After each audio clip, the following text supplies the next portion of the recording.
Welcome, everyone, and thank you so much for tuning in. Today, you're in for a great treat. As always, the goal is to provide video content with as much value as possible, and you will definitely be getting that today.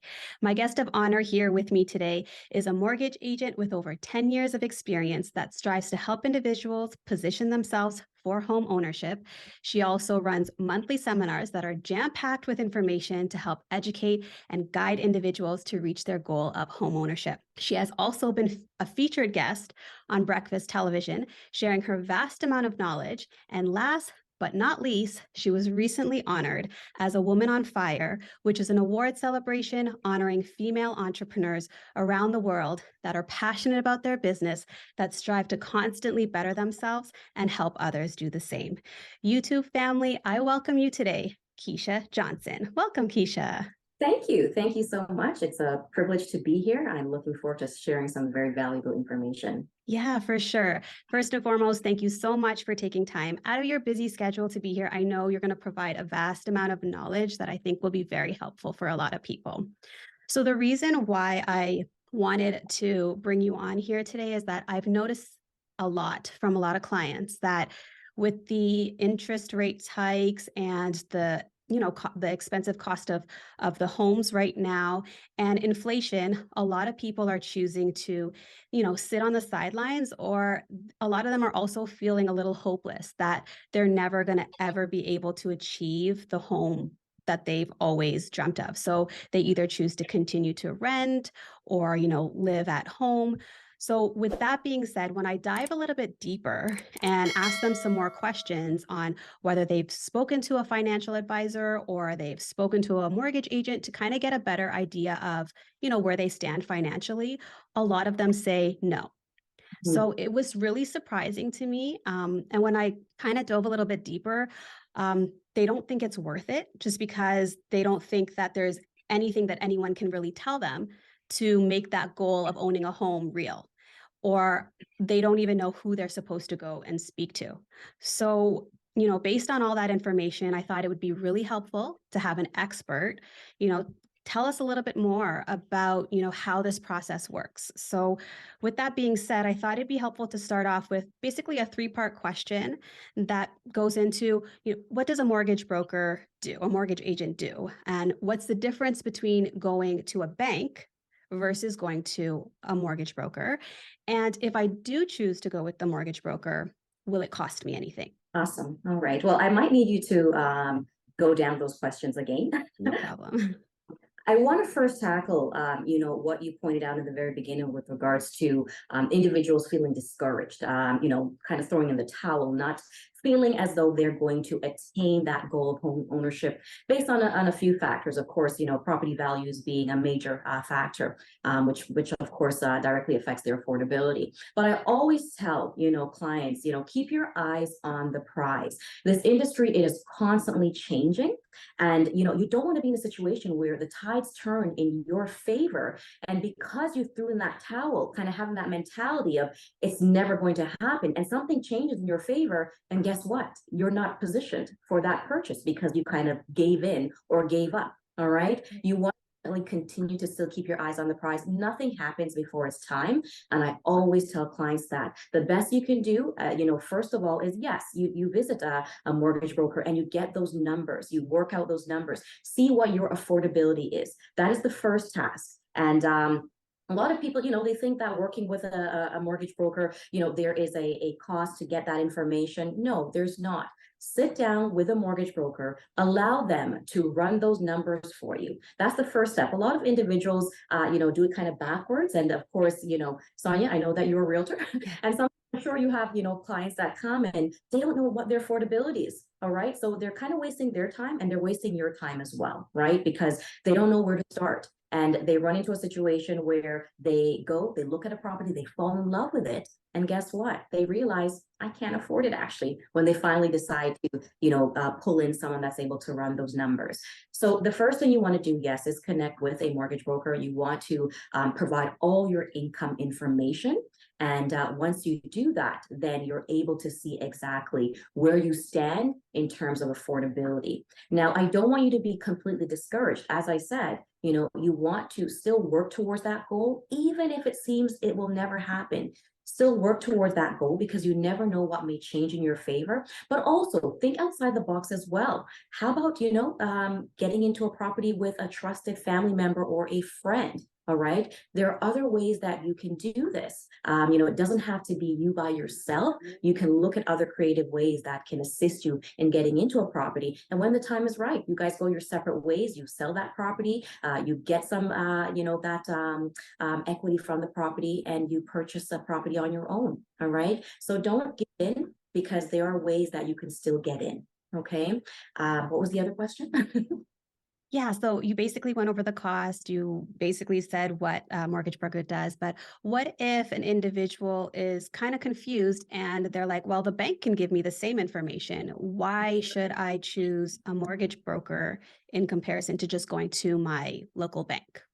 Yeah, good question. It's the bank can definitely provide you with somewhat of the same information, but what we have to consider is that a mortgage broker, they put a little bit more time in with regards to really working with that particular client. Also, as a mortgage broker, I have access to many different lenders. All right. So if for some reason your file doesn't completely fit, with one lender, I'm able to take a look at other lenders. When you work with a bank, that's all you have. That's the only option. If you're not approved, it's finished. All right. Myself, however, as a mortgage broker, if you're not approved, I'm still fighting on your behalf. I'm trying to take a look at other options. And keep in mind too, on the mortgage broker side, we have options to alternate lenders. And alternate lenders, actually, they're not as critical as the bank. They're a little bit more flexible, so it might give you more of an opportunity to actually get in, based on the fact that you're not having to work with the real tight guidelines of the bank. Thank you so much for answering all those questions. Now, I think another area that people might benefit from knowing a little bit more about is what exactly what are they to expect when they go see a mortgage broker? What information are they going to need to have in order for a mortgage agent to assess their financial capability? Yeah, definitely. So what you're going to expect is, first thing is for the mortgage broker to have you complete an application. All right. And you're going to provide all that information, or all your information on that application. Along with that, you're going to be asked to provide all your income documents. That is your employment letter, your notice of assessment, your T4s, especially if you're hourly. And this is key, because a lot of individuals don't realize that when you're hourly, the income is calculated just a little bit different. And I go into great detail with clients with regards, to this, because I want for them to understand the difference between salary and hourly, and how that could make or break the affordability.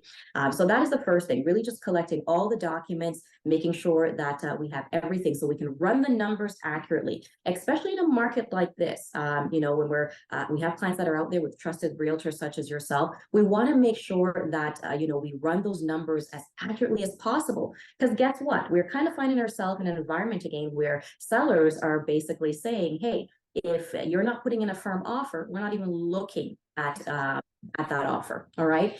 And you may be in a situation where you may have to possibly waive the financing conditions. Now, that's always going to be an option, pushed onto you, that you feel comfortable with. If you do, then you do so. But you want to make sure the numbers are right, so that if you do decide to waive those financing conditions, you don't run into a situation where, when you actually are looking now for the commitment, something was not calculated right, and you realize, I can't afford this home. It's not going to be a good situation. All right. So you want to make sure you provide everything up front. And I want to say, it is short of a blood sample. All right.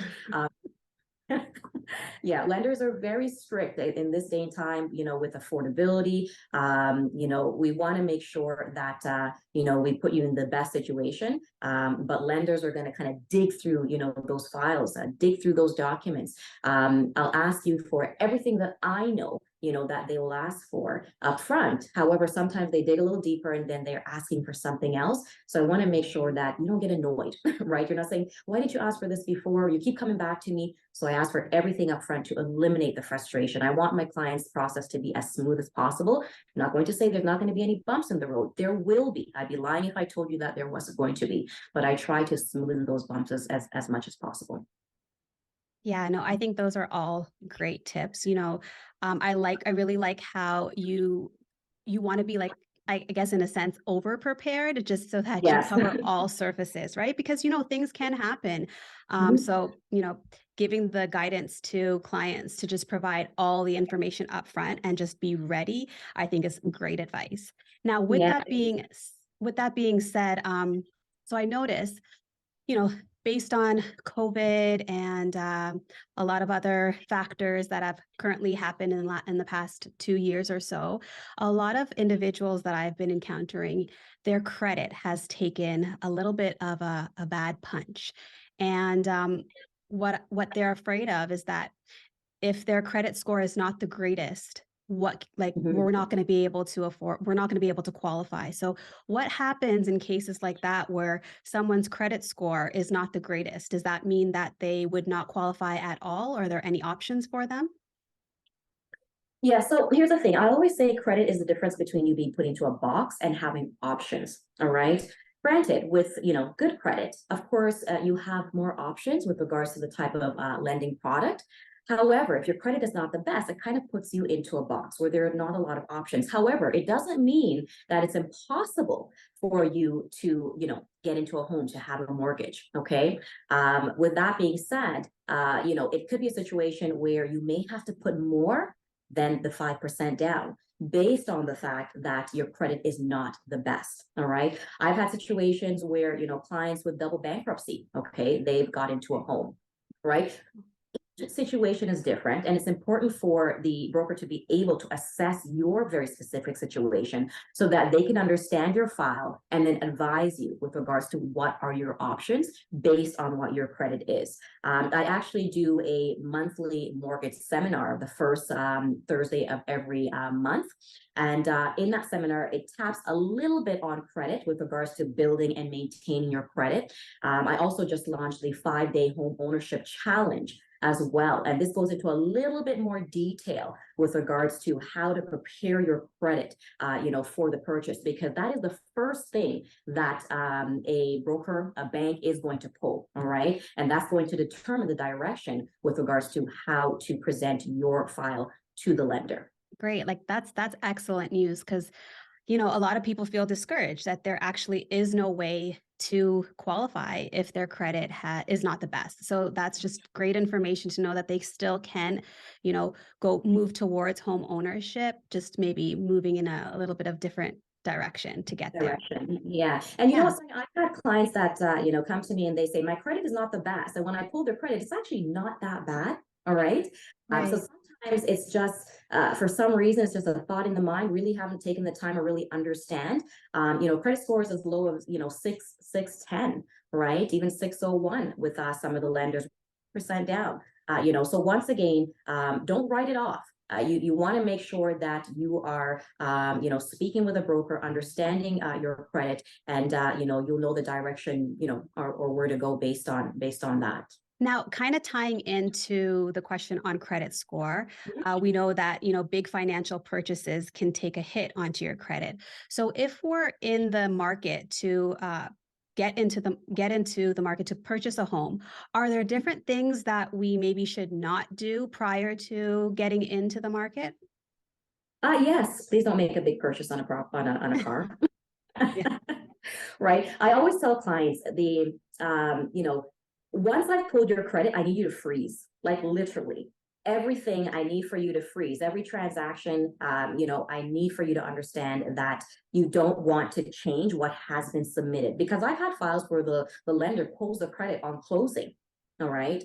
I've had files where, clients are asking, they want to buy a vehicle during the process. And the numbers are so tight, and this is going to definitely affect your ratios and potentially cause you to lose that commitment and getting into that property. So you want to freeze on everything. I've had a client literally put credit cards in a Ziploc bag with water, put it in the freezer. I kid you not. Yeah. Oh, wow. Until the process was finished, just to control those spending habits, to make sure that we don't run into a situation like that.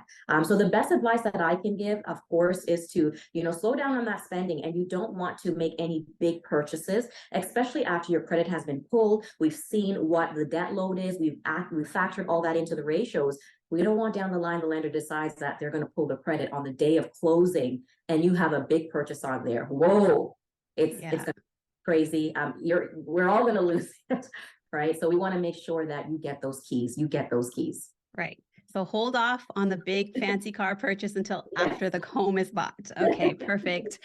Another kind of to tie into that is a lot of people have been in, so say you're in a stable job, but you see an area where you can actually move up the corporate ladder and you want to change jobs, for example.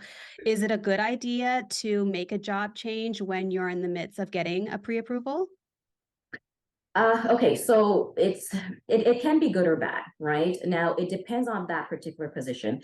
If you're doing a job change and there's going to be a probationary period, the longest probationary period I've had is 1 year, and that was a position with the government. All right. However, because the lender understanding this type of a position, we're able to get an exception where we did not have to wait for that year, obviously, for that income to be taken into consideration. All right. But generally, the probationary period is about 3 months. And if that probation period is not completed before closing, then we will likely have an issue. All right. Because the lender will not that income. All right. I can think of one file in particular where the probationary period ended on the 25th, I believe, of the month, and closing was on the 27th. So everything was riding on that wife. Wow. I mean, I even made a joke about it. You better make sure, right, that you complete that probationary period. And, thank God everything worked out. The 25th, probationary period ended. The lender called the employer HR department, and it was successfully completed, and that income was used. All right. So if you are switching during the process, that is something that you're going to have to consider. All right. Is there going to be a probationary period? And if there is, it might put you in that sticky situation where potentially it can affect that purchase. Wow, that's great because I didn't even know that. So having that information shared with everyone, I think is great. Thank you so much for that. Well, I think we've basically gone over all the questions that I have for you. Is there anything that you think that you would like to add to any? No, I mean, overall, I think that homeownership is not for everyone. All right. Let's be real. There's some individuals that, of course, they're happy with, paying rent, and that's okay, right? Because they don't want to put up with all the what one would call hassle of maintaining a home, the mowing of the lawn, all that stuff, right? But for individuals who do desire, to have a home, that is a dream for them. I say that it's of course one of the biggest financial moves, but it's a great, investment opportunity. It's a great opportunity for your family to build legacy. You want to make sure that you understand everything, of course, that comes with it. But, I always say when you're renting, it's like building someone else's dream. All right. That money, throwing it away. Okay. Granted, I'm not going to take away from the fact that it's not for everyone. Okay. But when you are actually in a home of your own, paying a mortgage, yes, a part of that mortgage is interest. And yes, part of that money is being thrown away. It's the cost of borrowing, right? But the other part of it, of course, goes towards paying down that principal, all right? And we know that over time, even though we've had a little bit of a dip with property values, that property values do increase over time. So you are basically, doing two things. You're paying it down and the value is increasing. So you're growing equity in that home that down the line can assist in maybe, it's a business venture. Maybe it's helping your children to go to school. Maybe it's taking out equity to pay down on a home for your children. Okay. So it does come with benefits, but you do have to make sure mentally you're prepared. You understand everything that's involved, the mortgage payments, the property tax. And once you're able to digest that, I think it's a great opportunity and you will do well in it.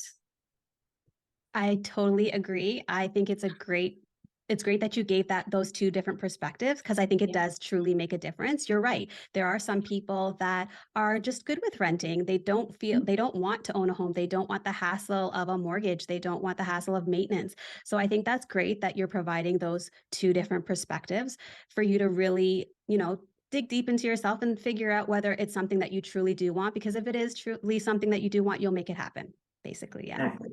Exactly. Well, thank you so much, Keisha, for providing so much informative information and answering all these questions. Now, if viewers out there, don't have a mortgage broker in mind and would like to connect with you, could you tell us where we can reach you? Certainly, you can certainly find me on Instagram, social media networks. I do a lot of industry updates and keep you informed. You can certainly email me at KJ@RTS Mortgage Financial. My contact number is 647-580-7421. And also, those social media handles are RTS Mortgage Financial. All right. Thank you so much. Yeah, no problem. So I'll be sure to leave all of Keisha's contact information in the description box below so that you guys can access it freely if you need to. Well, thank you again, Keisha. I really do appreciate you taking time. I think this was great. I think it's going to provide clarity to a lot of people. So I just wanted to say thank you again for everything. And it was a great time having you on today. Thank you. Thanks for having me. It was my pleasure. All right. See you guys later. Bye.